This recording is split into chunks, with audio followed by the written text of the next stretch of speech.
Laporan polisi yang dibuat Erika Karlina atas dugaan pengancaman yang dilakukan oleh DJ Panda atas kehamilannya yang sudah berjalan lebih dari 1 pekan. Namun, sampai saat ini belum ada tanda-tanda jika terduga terlapor, yakni DJ Panda, akan menjalani pemeriksaan di Polda Metro Jaya. Lantas, seperti apa perkembangan dari laporan tersebut? Kabid Humas Polda Metro Jaya, Kombes Pol Ade, sempat memberikan update terkini dari laporan yang dibuat pada tanggal 19 Juli 2025 kemarin. Dalam keterangannya, sesuai video yang beredar di sosial media, saat ini pihak kepolisian masih melakukan pendalaman dari laporan tersebut guna memastikan ada atau tidaknya peristiwa pidana yang terjadi. Jadi setiap ada laporan yang masuk kami Polda Metro Jaya, maka selanjutnya dilakukan pendalaman.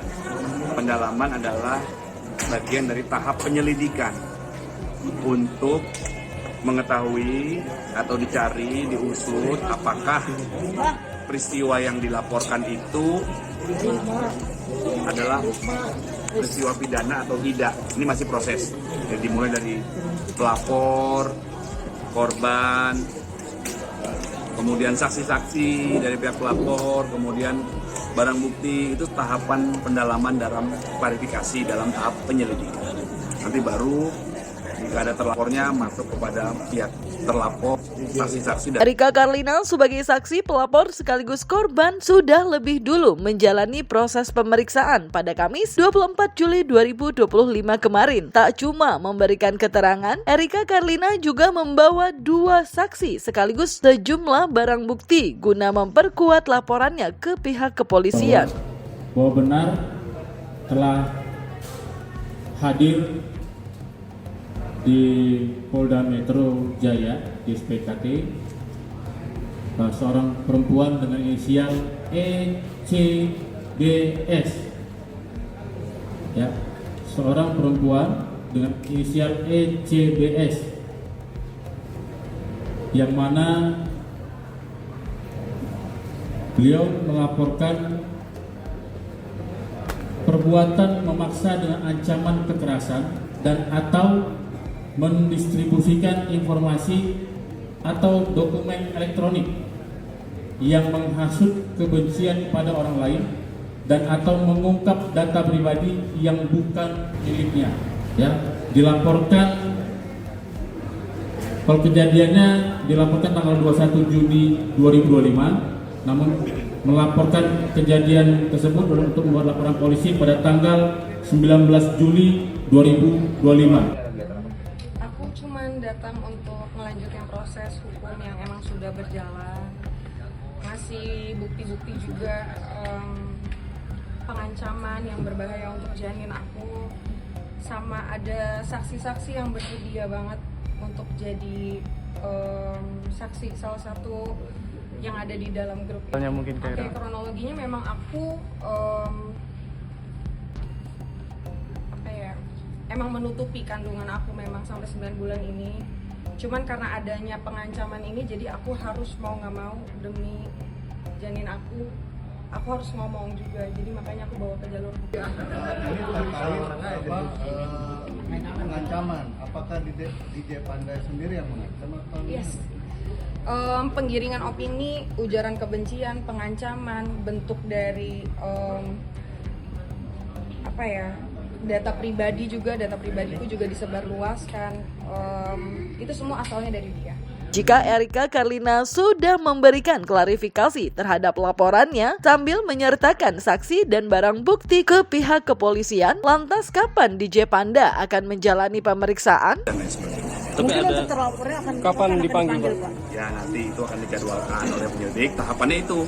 Jadi kan tahapannya baru dalam pendalaman dari pihak korban. Jadi gini kan, jadi kalau setiap laporan tersebut kan pasti dilakukan oleh penyelidik untuk mengumpulkan beberapa alat bukti, ya. Penyelidikan itu dimana untuk mencari untuk mengungkap apakah ini suatu perbuatan pidana dan bisa ditingkatkan ke penyidikan atau tidak.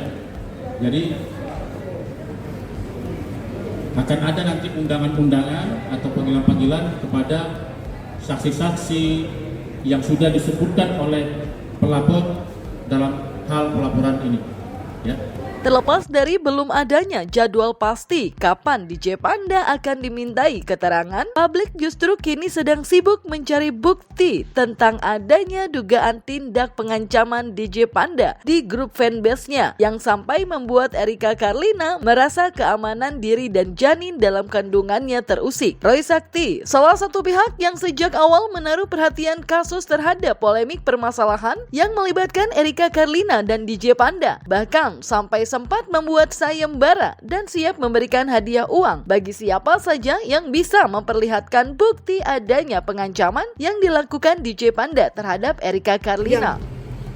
Chat mengancam Erika kemudian sampai mencelakakan anaknya ini, harusnya ini kan diposting di grup yang membernya 500, ya walaupun 24 jam tapi kan selama 24 jam kalau ada statement seperti itu kan harusnya kalau netizen itu kan pasti loh pasti ini menjadi ujung tombak pasti, gara-gara ini pasti untuk menghancurkan tuh netizen kita itu kan haus darah kan? Kalau bisa orang itu kalau udah salah pun udah hancur sampai sehancur-hancurnya itu kan netizen kita kan. Tapi ini saya lihat statement ini cuma ada ketika Erika podcast di Dedi melihat oke.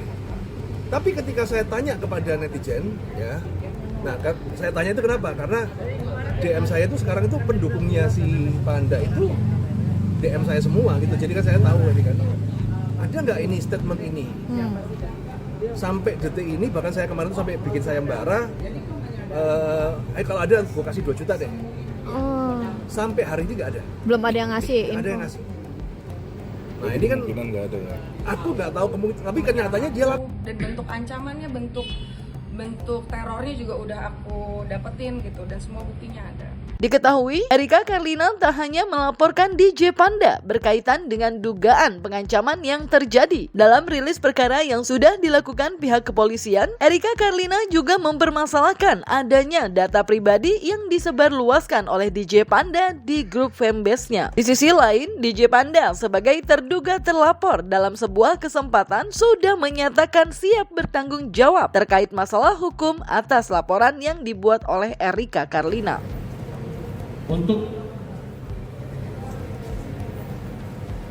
pasal yang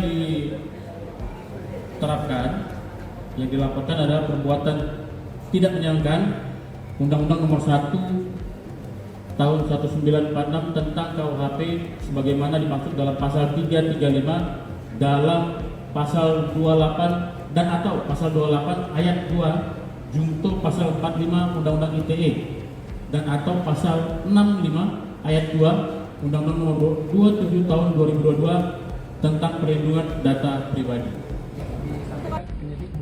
Ada foto USD aku, data-data pribadi aku yang disebar, karena kan memang ininya kehamilan aku ini kan tadinya ditutupin sama aku ya, sama dia secara sengaja disebarluaskan ke orang-orang ini, dan mengharapkan orang-orang yang ada di grup ini 500 orang yang menyerang aku, dan bentuk ancamannya, bentuk terornya juga udah aku dapetin gitu, dan semua buktinya ada. Jadi tujuan kamu melakukan pelaporan ini untuk menutupi rasa takut kamu akan teror itu di hari Salina nanti, atau ada tujuan lain?